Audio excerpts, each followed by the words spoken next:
buenas noches, bienvenidos a Seamos Francos, este programa que intenta dar muchas voces, tocar varios temas. Hoy no vamos a tener una editorial como siempre vengo haciendo porque tenemos un programa cargado de información. Va a estar con nosotros, que ya están sentados afuera, el diputado Pablo Yedlin, que va a hablar lógicamente de todo lo que está pasando en el Congreso y va a tocar sobre la política nacional y la política local.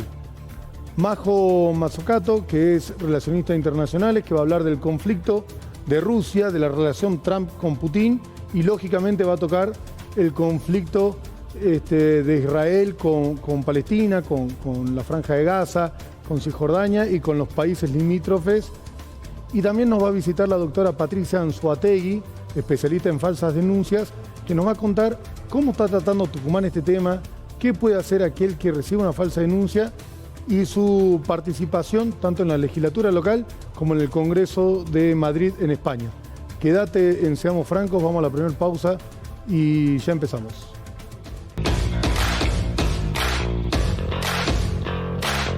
Volvemos al piso y estamos con el diputado nacional, Pablo Yedlin. Pablo, querido, ¿cómo estás? Muchas gracias por la invitación. No, por favor.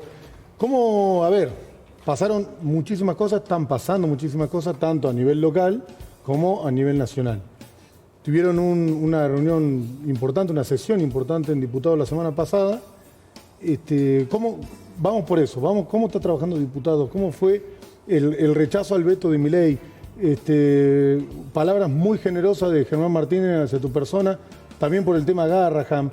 ¿Cómo están viviendo en la actualidad en la Cámara de Diputados? Porque es ley veto contra veto, digamos.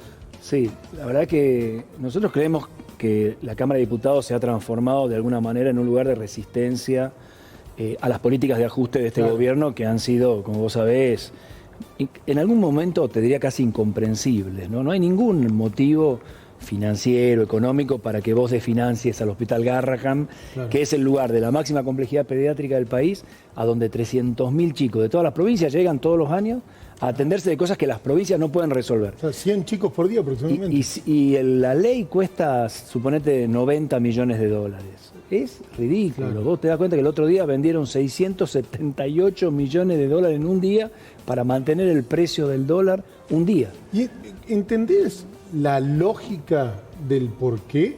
Porque vos podés atacar por el tema del discurso de Milei de se gasta mucho, hay que mantener el equilibrio fiscal, pero ¿por qué el Garrahan? No, ¿por qué jubilados? En realidad es todo. En realidad la verdad es que es todo. Ellos en esta idea de ajustar todo no hacen diferencias. Justamente el gran objetivo del presupuesto, de la ley de presupuesto, es priorizar, porque hay una regla económica que no nos escapa y es que las necesidades siempre son infinitas y los recursos son limitados y eso no escapa a nadie. Ahora, ¿qué hace el presupuesto? Decir, bueno, a ver, ¿cuáles son las cosas que sí o sí tenemos que gastar? Claro. ¿Y cuáles son en las que nosotros podemos ahorrar o podemos no invertir? Claro. Bueno, este es el gran desafío que tiene ahora. La Argentina hace 2 años no tiene presupuesto, porque este gobierno no lo quiso tener, y entonces ocurren estas cosas. Entonces, no es lo mismo dejar sin financiamiento a una área administrativa de producción que dejar sin financiamiento a las universidades, al Garrahan, a la discapacidad. ¿Qué es lo que pasó? En realidad es esto, y cuando vos ves que estos lugares tan sensibles, ¿por qué estos lugares sensibles salen a la palestra? Porque queremos hacer... son los sensibles, digamos. Claro, justamente por eso, porque son los que necesitan sin duda una respuesta, y porque aparte está más que claro que ninguno de estos temas generan un déficit fiscal que el gobierno quiera. ¿Por qué el gobierno no lo quiere hacer? Porque entiende que si cede en una, va a ceder en todas, entonces no cede en ninguna, y ahí se equivoca definitivamente. Pero además, y quiero que vos me lo ayudes a entender, estando in situ, la Libertad Avanza pierde la elección en Provincia de Buenos Aires, Javier Milei sale en cadena nacional hablando del presupuesto, donde el 87% del presupuesto iría a salud, a discapacidad, a educación. Lo que nosotros, los ciudadanos comunes que estamos de este lado, decimos, flaco, si estás diciendo que lo vas a meter tanta importancia el año que viene, ¿para qué hoy querés romperlo? Sí, no hay ninguna explicación. Ahora, cuando lees la letra de lo que mandó, el presupuesto que mandó, pasado mañana empezamos el tratamiento ya en la Comisión de Presupuestos. Yo soy parte de esa comisión. Y la verdad, cuando entras a fijarte, por ejemplo, en salud, que decían que había un aumento de 17 puntos porcentuales, no sabemos dónde está el aumento, porque la verdad es que todos los indicadores están a la baja. O sea, se gasta menos en vacunas, se gasta menos en remedios para el VIH, se gasta menos en tuberculosis, se gasta menos en hepatitis C. Entonces, la verdad es que no es verdad lo que dicen. Y entonces, ahora no vamos a tener una oportunidad, vamos a poder discutirlo, esperamos que venga el ministro de Economía al Congreso, que nunca vino, que venga, que explique, porque aparte los indicadores macro, dice que la Argentina va a crecer 5 puntos el año que viene. Poco creíble. ¿En base a qué? No, bueno, después dicen que el dólar va a estar en 1.400 pesos. Sí, más barato que ahora. Sí, claro, habría que salir a vender. Claro, pero además, lo dijimos en la editorial de la semana pasada, lo que me da más miedo es que haya sido más un discurso de campaña que una realidad, pero técnicamente esa realidad funcionaría si el Congreso lo aprueba. Y si el Congreso no lo aprueba por estos puntos que vos estás diciendo, va a ser el Congreso el que no quiere financiar al Garrahan. Bueno, es lo que nos está pasando, que la otra vez también vinieron con un proyecto de presupuesto, se intentó hacer alguna modificación, se enojaron, no presentaron presupuesto y gobernaron sin presupuesto. Pero bueno, eso... ese nivel de seriedad también se refleja en el riesgo país. O sea, nadie va a invertir en un país donde vos tenés un presidente que no quiere tener presupuesto por 3 años consecutivos, porque muestra a las claras que no quiere ser controlado, digamos. En definitiva, el presupuesto nos permite a nosotros saber cuánto vamos a gastar, pero también saber cómo vamos a controlar lo que no se gasta y sobre todo priorizar, ¿no? Esta idea de la priorización. Ahora, vos tenés justamente en la zona de la discapacidad, están previendo para el año que viene en este presupuesto 100.000 pensiones menos por discapacidad. Claro. O sea, siguen ajustando. Si vos vas a ver la cantidad de tratamientos para hepatitis C, son menos. Y no es que hay menos hepatitis C. No es que menos tuberculosis. No es que de repente... no hay ninguna epidemia de salud. Los tipos gastan menos porque quieren ahorrar para mantener el dólar barato, para el tema de la ficción del superávit fiscal y la ficción del dólar barato, porque entienden que esto les garpa políticamente. Será hasta octubre. Ahora entraría una inyección de dólares de parte del Tesoro de Estados Unidos. Esa inyección, ¿para qué es? Bueno, vamos a ver, primero hay que decir que es ilegal en la Argentina que el gobierno nacional tome una deuda externa sin pasar por el Congreso. Eso es ley de la Argentina. Ya lo hicieron con el Fondo Monetario, hicieron un DNU, con eso creen que han salvado la plata, veremos cómo resuelven. Tendrán que hacer un DNU, ese DNU tendrá que explicar cuánto, por qué, para qué, con qué condicionamiento. No es que voy a Estados Unidos, me junto con mi amigo Trump, me da una palmada y me tira 30.000 millones de dólares y entonces yo voy y lo uso para lo que quiero. Seguro la Argentina tiene el año que viene 2 temas importantes, que son 2 vencimientos de deuda con el Fondo Monetario, con el cual no podemos entrar en default.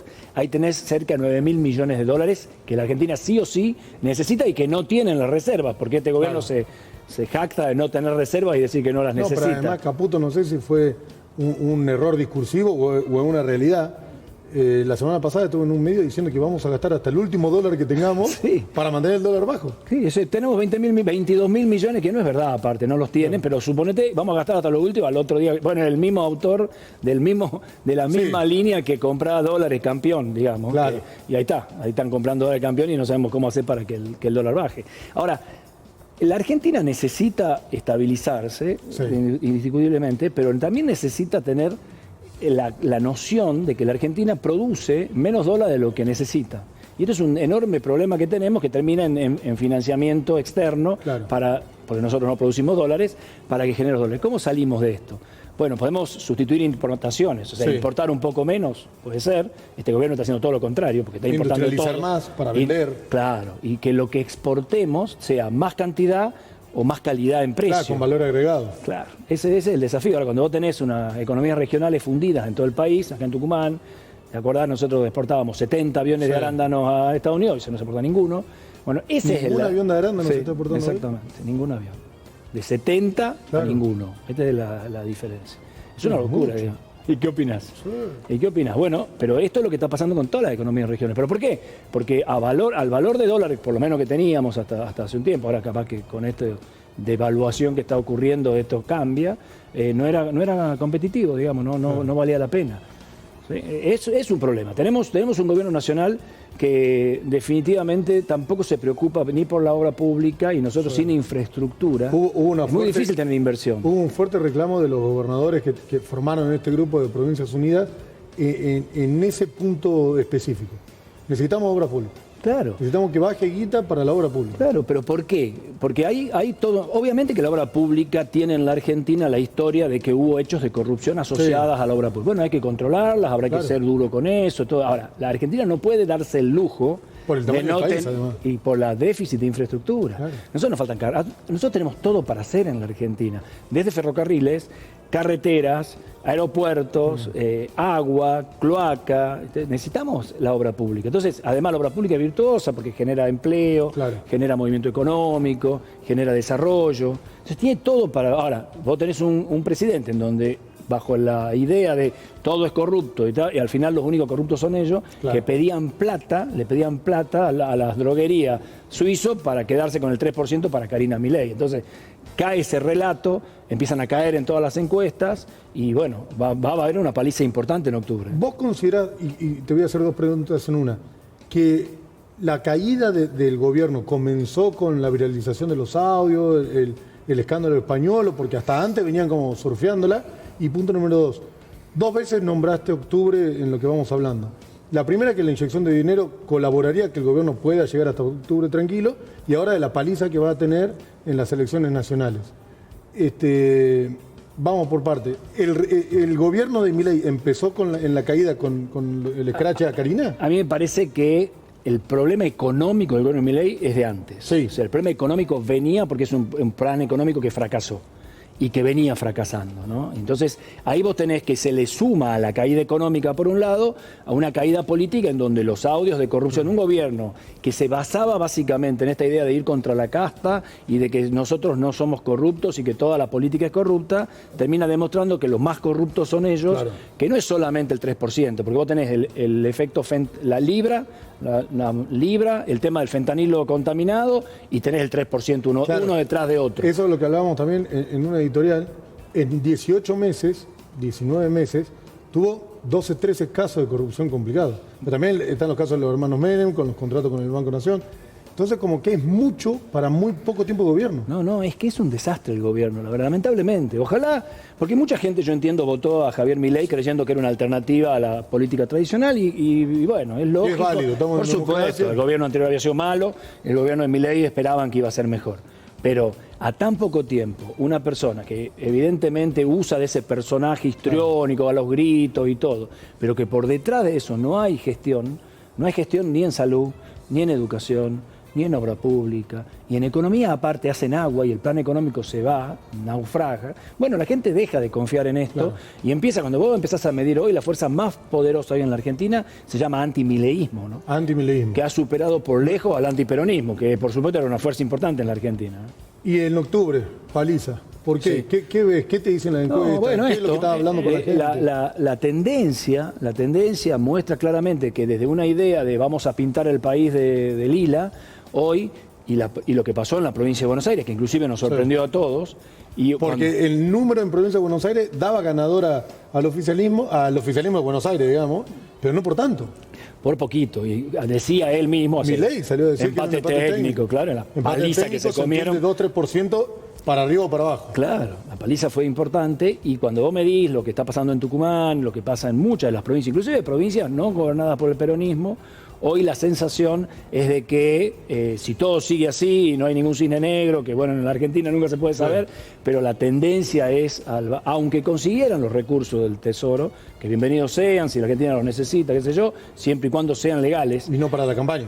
Y claro, y que pasen por el Congreso, porque si no van a ser ilegales, y si son ilegales los argentinos no lo vamos a pagar. No. Eso tiene que quedarle claro a Trump, al Congreso de Estados Unidos, a todo el mundo. Nosotros las deudas soberanas las vamos a respetar como hemos respetado siempre las deudas soberanas. No vamos a respetar deudas tomadas de la noche a la mañana para sostener una campaña que no tengan el aval del Congreso, porque en la Argentina es ley, desde la última vez que Macri nos enganchó con los 50.000 millones de dólares, que cualquier endeudamiento externo tiene que pasar por el Congreso, para darle la lógica.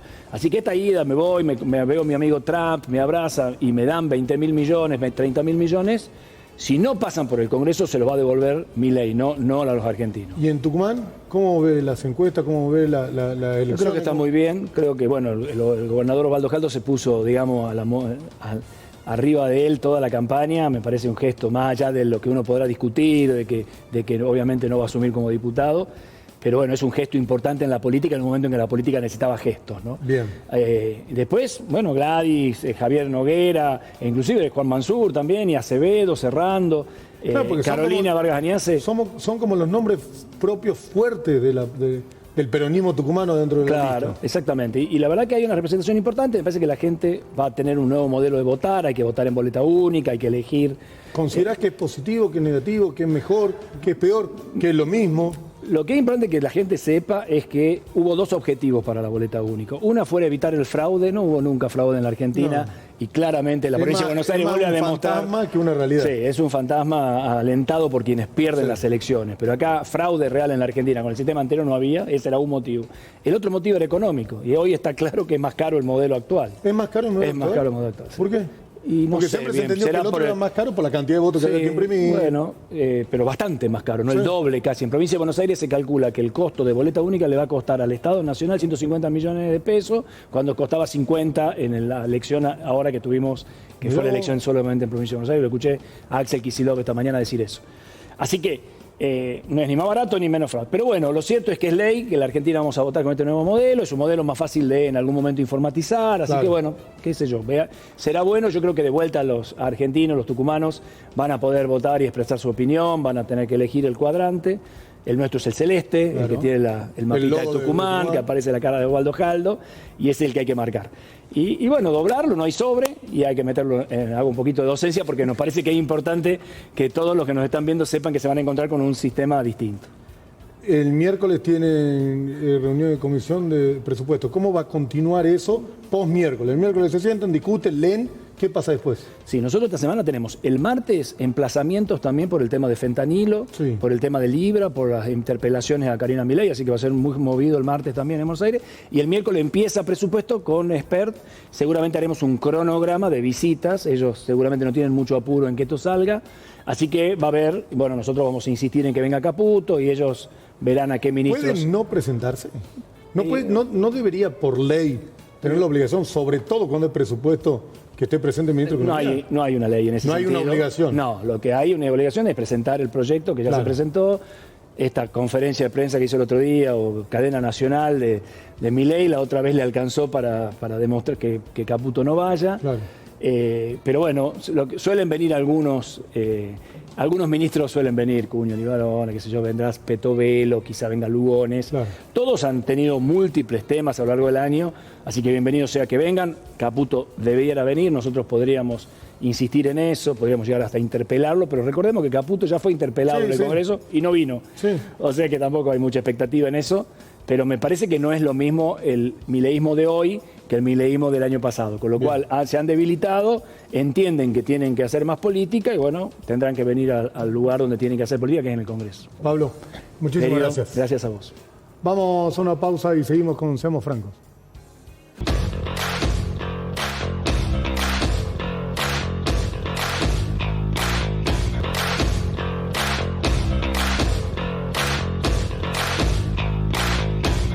Volvemos al piso y estamos con Majo Mazzucato. ¿Cómo está, Majo? ¿Todo bien? Bien, ¿y vos, Franco? Hace tanto tiempo. Majo es especialista en relaciones internacionales, además de ser docente, además de tener un programa y una revista digital que habla mucho del tema, Fuga, así que búsquenlo en redes sociales. Y una invitada de la casa siempre para hablar de todos los conflictos que está habiendo a nivel internacional. Así es. Más allá que quiero que empecemos por el tema de Rusia, que viene siendo un título hace varios años ya, quiero hacerte una consulta. Cada vez que hay un conflicto de gran envergadura a nivel internacional, que venimos teniendo hace mucho tiempo, todos los medios la semana siguiente salen con empieza la Tercera Guerra Mundial. Y no empieza. Bueno, sí, hay todo un... Es como una tensión. Hay una tensión muy grande a nivel global hoy en día. Y que se entienda la analogía o el paralelismo. ¿Es una guerra fría? No. La Guerra Fría sigue existiendo. Bien. Nunca dejó de existir, así como nunca dejó de existir la Unión Soviética. Bien. ¿Sí? Solamente cayó, nunca se abolió la Unión Soviética. Por ejemplo, eso es un imperio romano en los internacionalistas. Pero en realidad... la Unión Soviética contando los países Que hoy... La Federación Soviética. Bien. Que hasta el día de hoy se siguen reuniendo la Federación Soviética, ¿no? Y es un tema a tratar, que lo podemos tratar todo un programa, si querés, porque es muy interesante, eso ya es muchas historias, mucho contenido académico, por supuesto, pero sí, o sea, Rusia y Estados Unidos siguen utilizando el ajedrez del mundo para sus pesos políticos, por supuesto. Pero Trump-Putin, iba a decir la primera vez, pero Trump ya fue presidente, se llevan muy bien. Bueno, a diferencia de los presidentes de uno y otro históricamente. Sí, bueno, porque en realidad todos los presidentes de Estados Unidos han pasado por Putin, ¿no? Porque claro. Putin es un eterno presidente. Muchos dicen que, que hay un nepotismo, pero en realidad la población rusa es quien quiere que Vladimir Putin vuelva siempre al poder, ¿no? Donald Trump, hace un tiempo atrás, cuando se reunieron en Alaska, no fue casualidad todo lo que sucedió. Le puso una alfombra roja, le hizo una bienvenida con los aviones de Estados Unidos, le hizo toda una bienvenida, lo acarició muchas veces, lo tocó muchas veces. Eso no es algo casual, es causal, o sea, lo hace a propósito Donald Trump. ¿Con qué fin?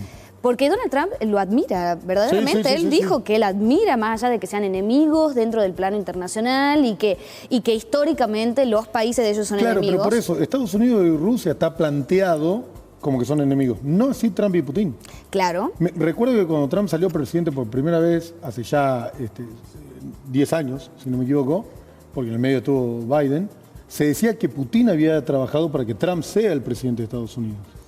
Bueno, ahí hay muchas cosas. También dijeron que los rusos se habían metido en la campaña... En un cable de televisión de Estados Unidos. Sí, y que habían votado incluso. Claro. Bueno, fue todo un tema, pero en realidad no podemos decir si efectivamente hay datos concretos de eso. Lo que sí, ellos como líderes globales... Él lo admira a Vladimir Putin, porque Putin nunca dijo yo lo miro a Donald Trump, le dijo que le tenía un gran respeto y que él creía que era uno de los mejores presidentes que había tenido Estados Unidos. Bien. Eso no así, también utilizó un paralelismo con su homólogo Obama, que ellos también han tenido mucho encuentro con Obama, pero hasta ahí nomás. Bueno, Donald Trump es muy reconocido a nivel internacional por sentarse con sus enemigos en una mesa, darle la mano, tomar del mismo vaso, charlar de cualquier cosa, porque él en una entrevista dijo, Donald Trump, ¿no?, que él sabe separar muy bien su vida política de su vida privada y de su vida empresarial. Claro, está perfecto. Y la verdad que sí lo hace bastante bien.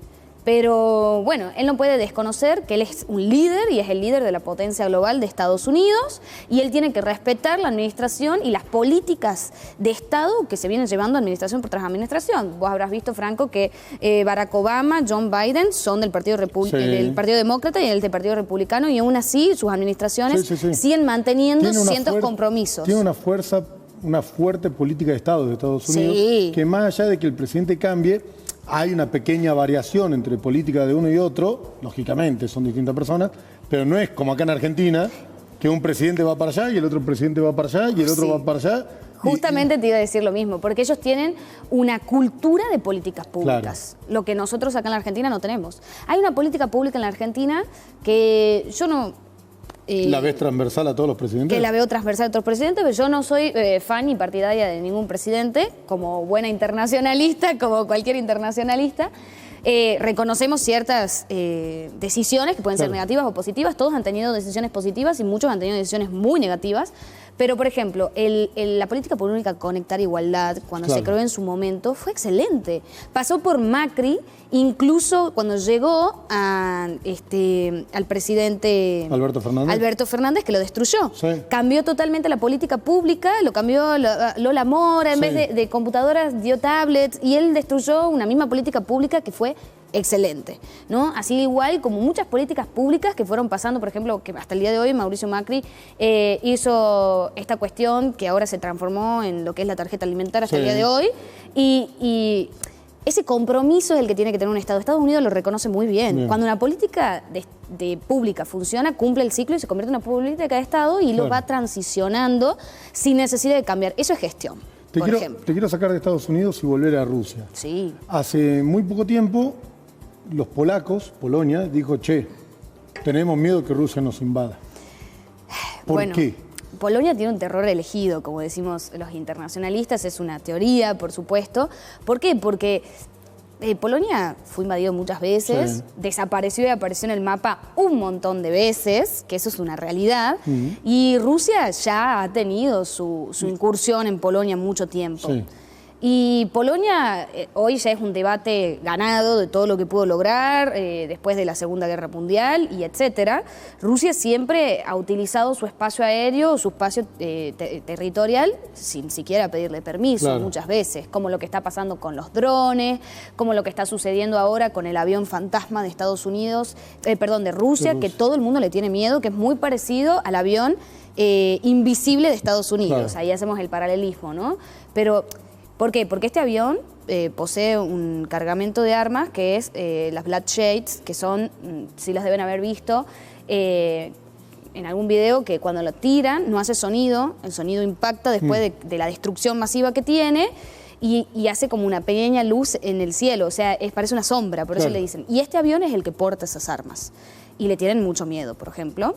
Entonces, la situación... Pero ¿hay algo que vos veas, tanto vos, Majo, como distintos internacionalistas o europeos, que digan, ¿hay posibilidad de que Rusia invada Polonia? Hay posibilidades de todas cosas en el plano internacional. Yo no lo veo posible hasta el día de hoy. Siento que no... O sea, ¿hubo algún tipo de demostración más allá de usar su espacio aéreo sin ningún tipo de permiso? Bueno, los drones fue un tema, porque no se los quieren alegar, pero supuestamente el tema de los drones estaban invadiendo espacio polaco, y lo estaban haciendo porque no se pidió permiso. O sea, cada estado para hacer...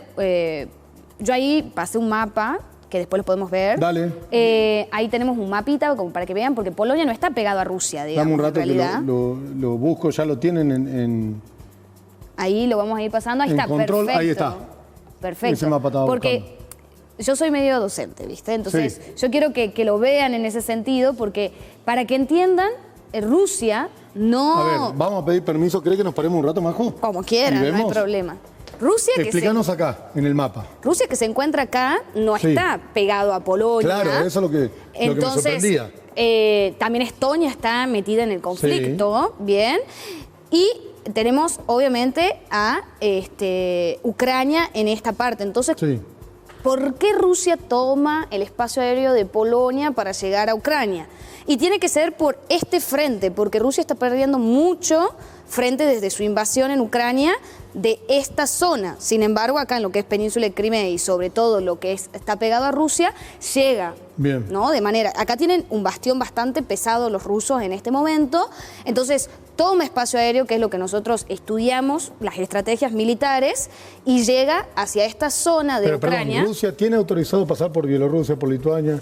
No. Porque no pasa justamente por acá, pasa por Estonia. Ah, pasa todo por arriba. Y va hacia Polonia. Ese es el tema. Entonces, hoy la situación se acomplejiza y se tensiona. ¿Por qué? Porque incluso Estonia ha tomado, ha hablado, ¿no? Se ha pronunciado en contra de esta toma de decisión militar. Bien. Y sí, por supuesto. Porque le pasan por encima. Permiso, director, vamos a sentarnos nuevamente. Hoy estamos... Eso es el conflicto, ¿por qué Polonia tuvo miedo? Claro, y bueno, obviamente la situación es conflictiva, porque uno no espera, o la sociedad polaca no espera ser invadido nuevamente. Tienen un terror elegido muy fuerte los polacos. Fueron invadidos un montón de veces, desde que su historia es historia. O sea, y tenemos que remontarnos antes del siglo XVIII. Al conflicto de Rusia, quiero ir, no se suma, pero... Siempre una tercera guerra mundial significa que hay conflictos, muchos conflictos aislados. Sí, eso vamos a hablar hoy. Y se juntan todos para que haya una guerra mundial que Dios quiera no pase. Igual ahí yo quiero hacer una acotación. Dale. La primera guerra mundial no fue mundial, fue europea. Claro. Y fue una guerra de imperios en realidad, porque no fue una guerra de naciones. La Segunda Guerra Mundial fue una guerra de repúblicas, por supuesto, en donde ahí se invade Polonia y empieza todo un suceso de un montón de mundial, cosas. Pero la abarca mundial por la cantidad de países que ocupa. Sí, no, esa sí fue, en realidad tuvo un frente mundial por lo que fue Estados Unidos y Japón. Claro, pero en el hemisferio sur no participó nadie. No. Al salvo la última semana que nos dijeron que nos teníamos que pronunciar, y nos pronunciamos hacia el lado de Estados Unidos, pero bueno, era literalmente un hecho de hacerlo y nada más. En ese momento estaban los líderes de ese entonces, la Argentina, que lo hicieron de manera muy pragmática y muy inteligentemente. Para estar del lado ganador. para estar al último, el lado ganador, porque nosotros estábamos de los dos lados, porque estábamos siendo el granero del mundo y nos convenía, porque una guerra también por detrás trae beneficios para algunos. Económicos para muchos. Quiero que vayamos a Israel-Palestina, también hay un mapa de Israel-Palestina para que también vayamos entendiendo, porque son, si se quiere, dos países que comparten territorio. Así es. Bueno, la situación es gravísima en Palestina e Israel. Dale.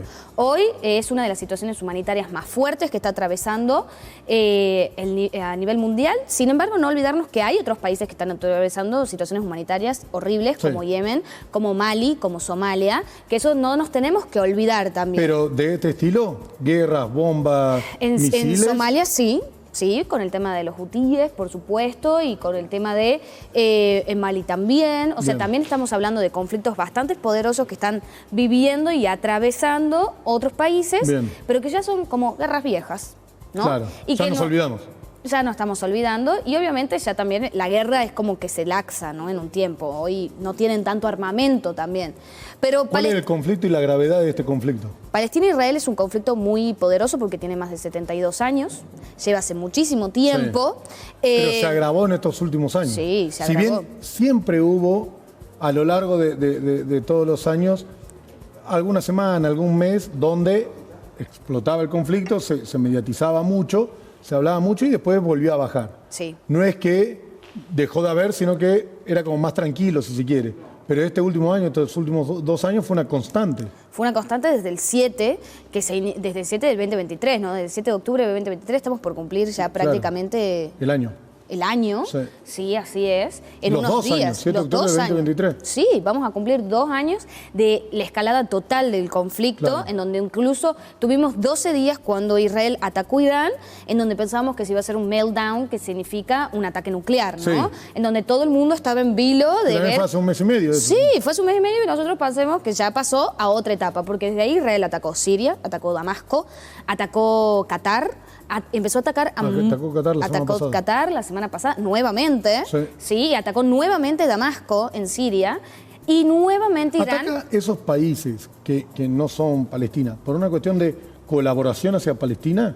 En realidad se supone que es una colaboración a las guerrillas de Hamas. Sí, bueno, pero esos países es como que están bancando a las guerrillas, entonces preventivamente Israel ataca. Israel alega, claro. ¿Sí? Eso es una realidad, no hay que posicionarse. Yo siempre digo, este conflicto está muy politizado y desde mi posición, que yo soy muy sincera, la objetividad no existe, todos nos podemos pronunciar ante el conflicto y es una realidad, pero hay que ser muy quisquillosos con lo que se dice, con lo que se habla, porque tomar posición... nosotros como civiles no nos cuesta nada, pero los líderes globales, directores de ciertos lugares, le puede costar incluso hasta un puesto de trabajo. Sí, claro. ¿No? Entonces es una realidad. Hay que saber comentar bien qué es lo de un lado y lo del otro. Hoy, Benjamín Netanyahu, cuando en esta semana, que es lo último que pasó, Canadá, Reino Unido, Portugal y otros países como Australia, este día miércoles que se reúnen en la ONU para hablar del tema Palestina, para reconocer al Estado palestino, se pronunciaron a favor. Y Benjamín Netanyahu, el primer ministro de Israel, dijo que no iba a existir Estado palestino. Bien. ¿Por qué? Porque el problema en realidad no tiene que ver el palestino, tiene que ver el terrorista, que es el Hamas, ¿sí? El grupo terrorista Hamas. Yo como internacionalista puedo decir que pelear contra un grupo terrorista es imposible. O sea, verdaderamente fue muy difícil. Acuérdense de Siria. Siria parece que nunca pasó y pasó hace muy pocos años. Y fue tan difícil luchar contra ISIS o el grupo... Bueno, pero también destruyeron el país. Totalmente destruido. O sea, se necesita más de 50 años para recomponer Siria. Claro. Hoy Damasco, sus 4 cuadras centrales están bien. Claro. Que es lo que les alcanza y lo que pueden. Y hoy en el poder está una persona que viene de uno de los grupos terroristas más moderados que querían la paz. Bien, y hoy es el presidente, que supuestamente iba a llamar a elecciones y sigue siendo el presidente. Entonces, también hay que ver desde qué rol o qué nivel se institucionaliza un grupo terrorista. Bien. Por ejemplo, Hezbollah está institucionalizado, claro. Por eso hablan de la Guardia Revolucionaria iraní. Está institucionalizado acá, En Latinoamérica, en Sudamérica, las FARC en Colombia, hoy son un partido político. Sí, es verdad. Entonces, es difícil hablar de eso. Cuando hacen la guerra de guerrillas, que es una de las peores guerras, porque la guerra de guerrillas es la peor, es la más difícil de luchar, y un Estado no está preparado para ese tipo de guerras, no sabe pelear una guerra así. Entonces, es a pelear contra una guerra asimétrica. Encima, un actor infraestatal que nació en lo más infra del Estado, que no representa una bandera, no representa un Estado. Entonces, yo no sé quién puede ser un terrorista. Yo no sé si aquí puede haber uno, no sé dónde puede estar. Eso es una realidad y es muy difícil luchar contra un actor asimétrico. La solución de este conflicto va a ser la destrucción del verde que veíamos en el mapa. Es horrible, pero ese es el pensamiento que tiene el ministro de Guerra de Israel junto con Netanyahu, ¿no? Acorralar, recuerden que no existe Estado palestino, o sea, todo el Estado ha sido absorbido por Israel, que también reconozcamos su mala parte en esta situación, y que lo desplazó a Cisjordania. Y hoy está haciendo asentamientos israelíes en Cisjordania porque él no quiere tener un Estado palestino, porque para él todos son terroristas. Claro. Y eso no es una realidad, porque esas personas están viviendo una de las peores crisis humanitarias. O sea, utilizar el hambre como una estrategia de guerra, utilizar la inacción como estrategia de guerra. ¿Por qué? Inacción de las instituciones formales internacionales como la ONU. Claro. Bien, a sus aliados, su aliado central, que es los Estados Unidos, lo utiliza para vetar un montón de cosas en el Consejo de Seguridad. Y las personas que sufren, es increíble, la crisis humanitaria. Aquí no se le mueve un pelo ver a los niños. Sí, no, las imágenes son fuertísimas. No vamos a decir que en Israel, cuando fueron bombardeados y los rehenes que están pasando una situación que debe ser horrible vivir una situación así, pero digo, hay una brecha de tanto odio que Huntington decía que hay un choque de civilizaciones, que eran las guerras del futuro, y pasó. ¿Cómo podemos sanar ese odio, no? Bueno, contando bien la noticia, atravesando bien el discurso, dejar de tomar posición, por supuesto, ante lo que sucede, y hablar efectivamente de lo que tenemos que decir. Esto es una guerra. Claro. Y es una guerra. Tiene sus represalias militares y sus represalias estratégicas. Ahora bien, Israel tomando decisiones unilaterales, atacando Irán, atacando Damasco, atacando Qatar, donde estaban en una mesa de paz. Y ahí es donde se ve la posible Tercera Guerra Mundial, por los distintos conflictos aislados que hay, y cómo va creciendo la envergadura de los conflictos aislados. Sí. Los que nosotros estudiamos la guerra, yo sobre todo que soy un estudioso de la guerra, la Segunda Guerra Mundial no se dio por conflictos aislados, se dio por un caso puntual, que fue la invasión a Polonia. Porque todo el mundo atacó la invasión a Polonia y porque ya había odio de la Primera Guerra, porque Alemania se estaba harto de la situación, fue el perdedor nuevamente. Hoy, en realidad, lo que nosotros vemos es una multipolaridad de acciones en guerras regionales. Claro. Se tiene que conformar un gran frente y tiene que haber un ejército muy poderoso para hablar de guerra mundial, en donde dos grandes ejércitos se enfrentan. Hoy estamos hablando de que grupos terroristas se enfrentan contra grandes ejércitos armados en tecnología y no pueden contra ellos. Pero hablamos de grupos terroristas, no estamos hablando de ejército contra ejército, tan solo Rusia y Ucrania. Y vemos que su guerra está muy contenida en realidad. ¿Sí? Vemos que intentan tomar acción desde otro lado, está muy contenida. Y se está hablando de una supuesta mesa de paz también, que es muy probable que suceda. Es muy probable que suceda esta mesa de paz. Yo no soy una partidaria de hablar de la guerra de Rusia y Ucrania porque me van a odiar si digo lo que verdaderamente pienso, porque esto es una guerra que viene hace años. Y es una guerra en donde Rusia ya había anunciado que esto iba a pasar.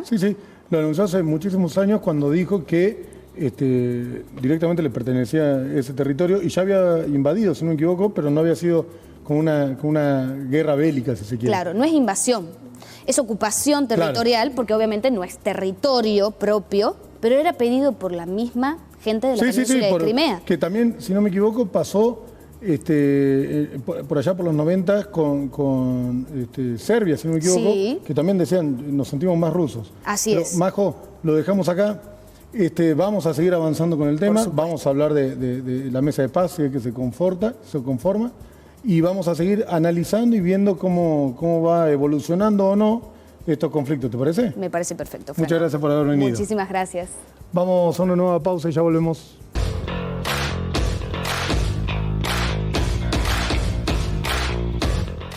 Volvemos al piso y estamos con la doctora Patricia Anzoátegui, especialista en falsa denuncia.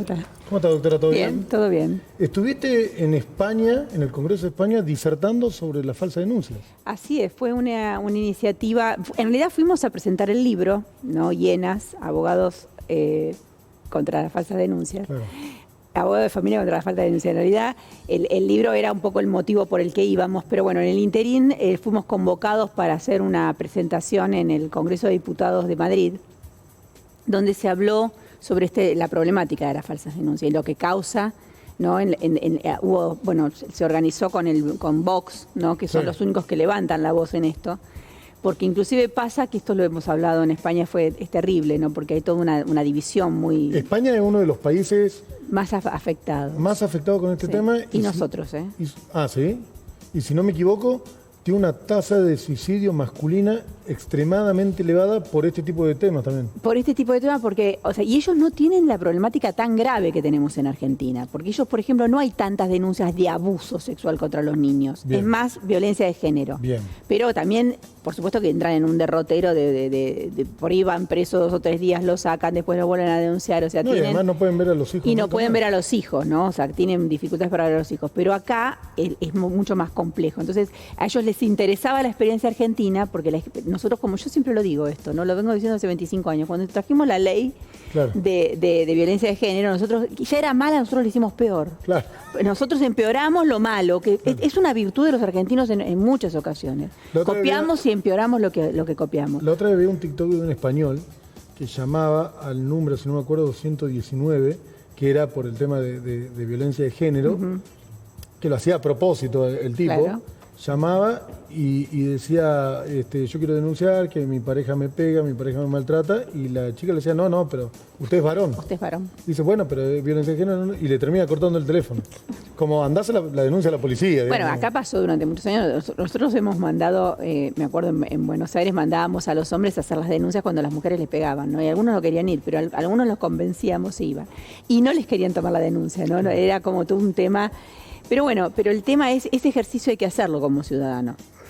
Y lo que me llamó muchísimo la atención en España es que en España, y después estuve en Londres. Me dijiste, estuviste en Londres en la marcha. En la marcha contra las falsas denuncias, que es donde nace el Día Internacional en contra de las falsas denuncias, ¿no? A partir de un docente que se tuvo que defender, que se terminó muriendo, no sé, pero la realidad es que eso se empezó a hacer, y yo escuchaba, ¿no? Encima tenía que ir a entrevistar, ahí te copié. Me iba y entrevistaba, me costó mucho, pero hice lo que pude.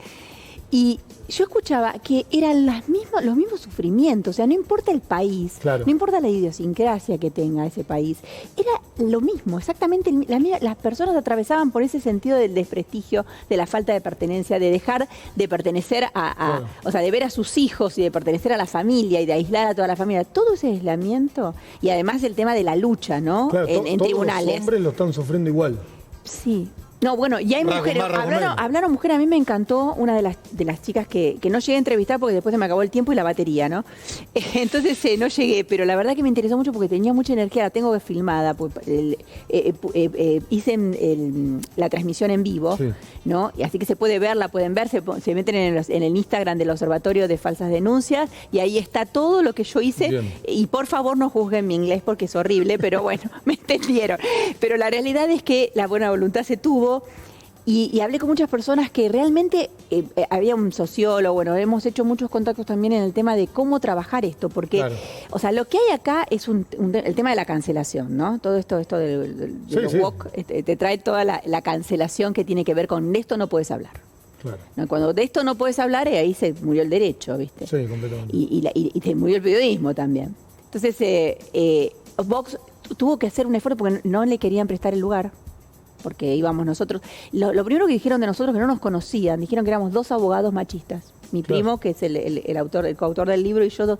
Yo digo, lo primero que hice cuando me senté en una radio, dije, chicos, a ver, primero la periodista que hizo eso, por lo menos se hubiese ocupado de googlearnos, porque nosotros somos 2 sobrinos de la primera mujer que acá en la Argentina hizo un libro que se llamó El Feminismo Mundial. Claro.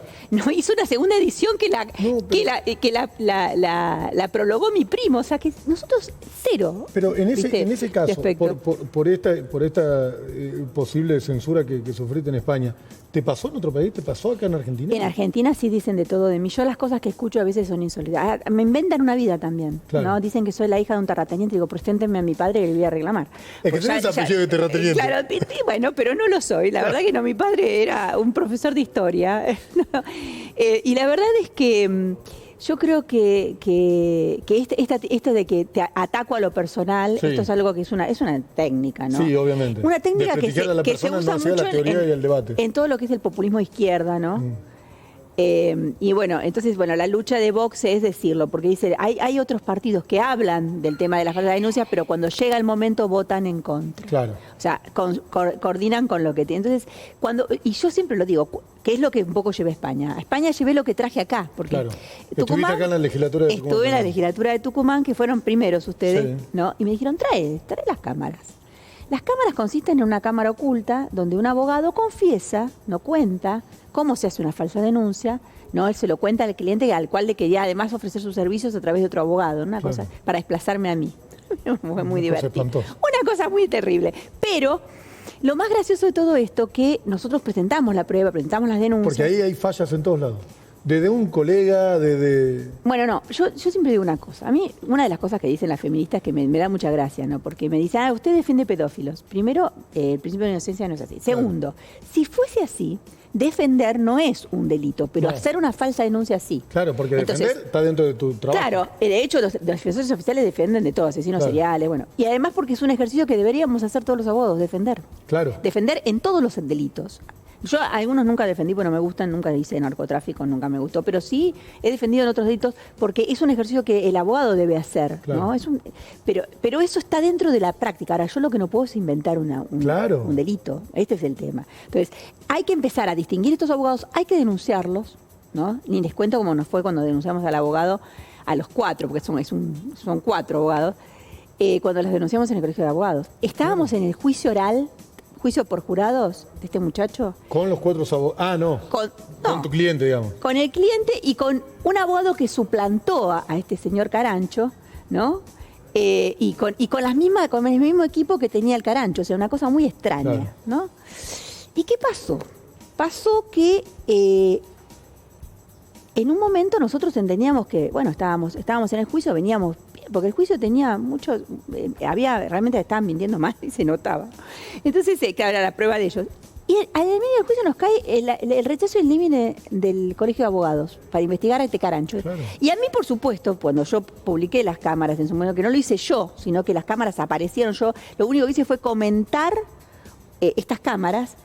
Bueno, lo único que pasó en eso, ¿sabes qué pasó? Me pusieron una restricción a mí. Claro. O sea, yo digo, pero... Al revés. Claro, me dicen, no porque contamina al jurado. Digo, pero ¿de cuándo la verdad contamina? Pues yo hice una causa penal, esto se está investigando. Ahora, esto es prueba para nosotros. No nos aceptaron. O sea, nos prohibieron. Pero igual ganamos. ¿Eso acá en Tucumán? No, eso en Buenos Aires. Y en San Isidro. ¿Recuerdan la jurisdicción? Por si les pasa algo ahí, está muy mal. Y la realidad es que las pruebas... Y hoy tuvimos un tema bastante bueno. Yo estoy hablando muy bien de Tucumán. Porque vine a Tucumán la vez pasada y conté, le digo, Tucumán está haciendo cosas buenas. Primero se está hablando de esto en la legislatura, ¿no? Sí, que no es menor. Que no es menor. Entonces, está hablando de esto en la legislatura y empezaron los jueces a darse cuenta que algo está pasando. Que no puede ser que todo el mundo se divorcie y se convierta en pedófilo. Y hoy tuvimos, en un juicio que ustedes saben que estoy transitando acá, hemos pedido prueba dentro de un recurso de impugnación, de doble revisión, ¿no? Que se llama aquí. Hemos pedido prueba y nos han aceptado, no toda, pero nos han aceptado parte de la prueba. Y eso es un buen signo. Después que resuelvan, no sé, hay que evaluarla. Pero la realidad es que es el signo de decir, bueno, vamos a darle la posibilidad. Porque yo les contaba hoy al tribunal, yo llegué a esta jurisdicción, la primera vez me siento en el juicio, y no tenía ninguna prueba, porque estaban todos los links, no los podían abrir, nadie podía abrir los links. Digo, o sea, me dice, doctora, no tiene prueba. ¿Cómo no tengo prueba? Le digo, había unos links con las pruebas nuestras. No se puede abrir, así que tiene 48 horas para poder... Bueno, tuvimos que rearmar todo eso. Pero así nosotros llegamos. ¿Y qué pasa? Es la constante. Cuando, por ejemplo, mienten en el juicio, ¿no? Vos encontrás palos en la rueda en este tipo de casos. No quiero caer solamente en la jurisdicción de Tucumán, sino en este tipo de casos alrededor de la Argentina y bueno, lo que viste en España. Una de las constantes es al imputado le niego prueba. Y acepto toda la prueba de la querella, pero prueba mal presentada inclusive. La presentamos bien nosotros nos niegan la prueba. Pero ¿vos crees que lo hacen por una cuestión... de género? ¿Ideológica? Totalmente. No por una cuestión de mala praxis, porque hay, no sé, hay un incentivo, hay un... No, eso sería coima, pero no, es ideológico en principio, pero saben que hay falsas denuncias. O sea, ese es el problema, ¿no? Pero ¿qué pasa? Cuando vos tenés una ley en nación, la ley Micaela, que te obliga al funcionario de los 3 estados, la estudiaste seguramente porque vos también la tenés que padecer, te obliga a que vos, si das un examen para ascender en alguna jurisdicción, tenés que dar el examen, tenés que hablar de perspectiva de género. Sí. Mirá, fíjate lo que pasó en este juicio. Absolución, apelan, la contraparte de la querella apela, condena. ¿Qué es parte lógica dentro del juicio? Sí, condena a 3 años en suspenso. O sea, absolución, condena, apela, condena. Ahora yo apelé, obviamente. Obvio. Doble revisión. Pero lo que quiero decir es que la condena está basada en 5 testigos nada más. Y los demás se olvidó de analizarlos. Mientras que el juez que es el doctor Cataño, el juez analizó toda la prueba. Entonces digo, ¿qué esperamos de un juez? Analizó todo, criticó cuando los efectores judiciales, que es antipático pero es necesario, hacen las cosas mal. Y lo puso, se equivocó en esto, y no le da fiabilidad a esa cámara. La apelación, eso va a cámara. Bueno, la apelación va a cámara, la cámara resuelve la condena. La cámara resuelve la condena, y yo apelo como una testigos, no todo el juicio. No, y además lo que yo creo que fue realmente para mí, digo, bueno, acá está, porque uno tiene que poner un título a esto, ¿no? Era una sentencia muy moderna, la del doctor Cataño, una absolución muy moderna donde hablaba de la prueba científica, donde se notaba que el juez había estudiado lo que estaba contando ahí, ¿no? Que había visto los protocolos, que había visto el protocolo de Tucumán, que a su vez toma el protocolo Nietzsche, que es un protocolo para tomar una cámara Gesell. Había visto todo eso y dijo, acá hay... No es solamente que el niño habla cuando puede, sino que también hay que analizar si el niño en ese periodo pudo haber sufrido una contaminación. Claro, obvio. O sea, trabajó con 2 hipótesis, con hipótesis alternativas, bien científico. Sí, eso es lo que se espera de un juez en este tipo de casos, exactamente. Y por otro lado, analizó todos los testigos. Y este es el único caso. Yo no conozco más, no he tenido otro. La verdad te digo sinceramente, por ahí otros tuvieron, yo esto para mí lo viví como algo. Es el único caso, porque siempre te dicen, en estos casos como es como es abuso sexual y es entre 4 paredes y entonces no hay testigos. En este es el único caso, hay testigo presencial. Y la jueza de la impugnación no lo consideró. ¿Al testigo presencial? No lo consideró. Testigo presencial y no está discutido. El testigo vino, declaró todo. Claro. Quiso mostrar la geolocalización de donde estaba también. Bueno, estaba ahí. Bueno, todo eso. Pero la verdad es que eso no se vio, porque el tema es que atravesó el género. Y lo primero que conmovió es que dice, voy a fallar en base a la ideología, a la perspectiva de género y de la niñez. No, perdón, la niñez era la más importante. Sí, y el juez que hace la absolución hace exactamente al revés. Dijo, voy a fallar en base a la perspectiva de niñez y a la perspectiva de género, porque también era un niño, una niña. Claro. Pero ese simple detalle marca el punto en el cual despejamos. Claro, marca la lógica. Claro, y yo siempre una de las cosas que se le he hecho en cara, se lo voy a echar en cara siempre a los defensores del niño, el defensor de menores, que no sé qué estaba haciendo, estaba mirando por otro lado, y al abogado del niño, que seguimos en la misma. ¿Por qué se ponen del lado de la madre? ¿Por qué la madre?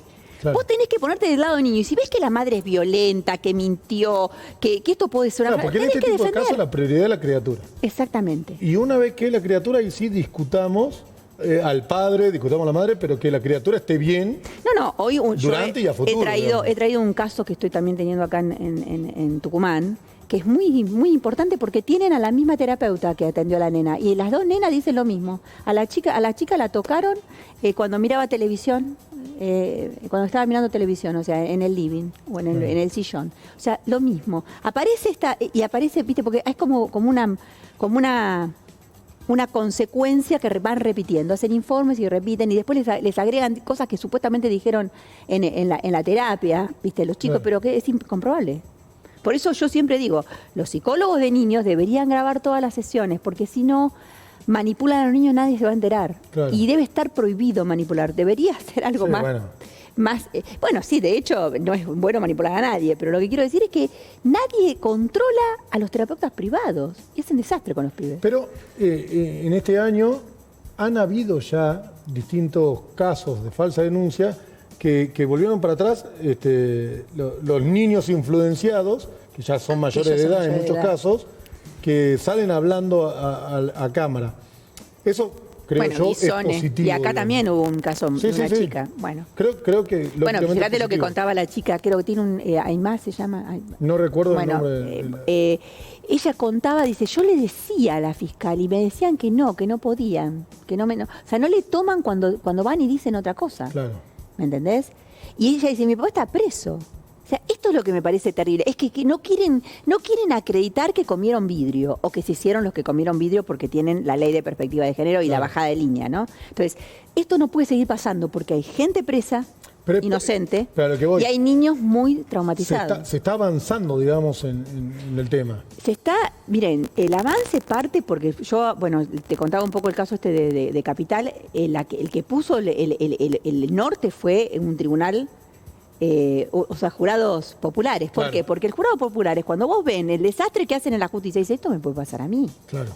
O sea, por eso en este momento el jurado popular, que si vos le das una buena explicación de cómo fue el procedimiento y vos y te das cuenta, que se dan cuenta, además se dan cuenta cuando mienten. Claro. ¿Me entendés? Y no tienen el prurito de decir, bueno, se dan cuenta cuando les mienten mal, ¿viste? Entonces, eso me parece que es importante lo que estamos haciendo. Pero parte de la población, ¿eh? Y el coraje también de los chicos, de los hijos, en salir a hablar.